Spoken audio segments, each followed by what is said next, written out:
হয় শিৱসাগৰ জিলা পৰিষদৰ প্ৰাক্তন মুখ্য কাৰ্যবাহী অশ্বিনী কুমাৰ দলেৰ যি য'ত যোৱা বাসগৃহত যোৱা 4 জানুৱাৰীত তেওঁ অভিযান চলাইছিলে মুখ্যমন্ত্ৰীৰ বিশেষ তদাৰকী কোষে আৰু 4 জানুৱাৰীৰ পিছত আজি পুনৰ শিৱসাগৰ জিলা পৰিষদৰ কাৰ্যালয়ত অভিযান চলাইছে মুখ্যমন্ত্ৰীৰ বিশেষ তদাৰকী কোষৰ এটা দলে। মই এইটো দেখুৱাইছোঁ অশ্বিনী কুমাৰ দলে এই কাৰ্যালয়তে যোৱা 3 বছৰ দিন ধৰি কাৰ্যনিৰ্বাহ কৰি আছিলে জিলা পৰিষদৰ মুখ্য আচলতে কাৰ্যবাহী বিষয়াগৰাকীয়ে আৰু এই কাৰ্যালয়টো যোৱা 4 জানুৱাৰীত অভিযান চলাইছিলে।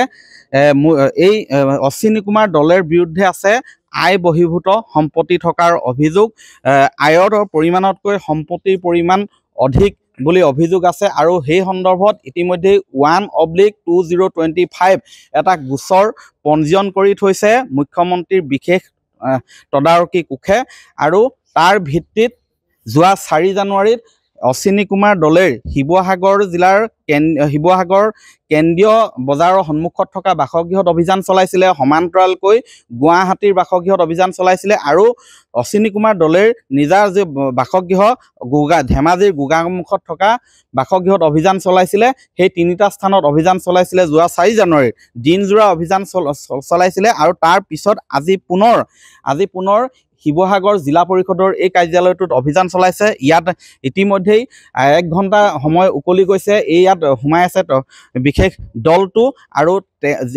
চৰকাৰী কেতবোৰ আঁচনিত অনিয়ম তথা দুৰ্নীতি কৰাৰো অভিযোগ আছিলে অশ্বিনী কুমাৰ দলেৰ বিৰুদ্ধে আৰু সেই আঁচনি সন্দৰ্ভত আজি ইয়াত তন্নকৈ নথিপত্ৰসমূহ পৰীক্ষা কৰিছে, ক'ত কেনেধৰণে ব্যয় কৰিছিলে, ক'ত কি কৰিছিলে, এইবিলাক তন্নকৈ পৰীক্ষা কৰিছে। মই পুনৰ দেখুৱাইছোঁ এই যিটো কাৰ্যালয় শিৱসাগৰ জিলা পৰিষদৰ কাৰ্যালয়, ইয়াত অভিযান চলাই আছে।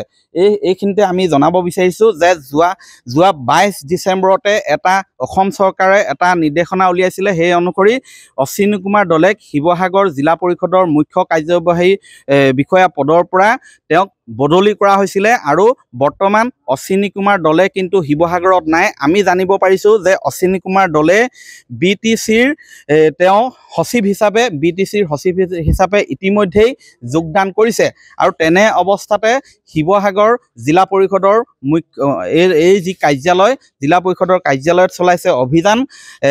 এই সন্দৰ্ভত বিশেষ তথ্য লাভ কৰা নাই যদিও কিন্তু তেওঁৰ বিৰুদ্ধে কেতবোৰ গুৰুতৰ অভিযোগ আছে আৰু কেতবোৰ তথ্য লাভ কৰিছে আৰু আপত্তিজনক নথিপত্ৰ লাভ কৰিছে।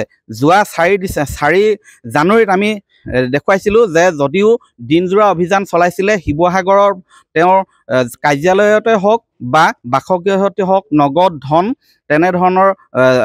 ধন জব্দ কৰিবলৈ সক্ষম হোৱা নাছিলে, কিন্তু কেতবোৰ আপত্তিজনক নথিপত্ৰ জব্দ কৰিছিলে আৰু পৰীক্ষা কৰিছে।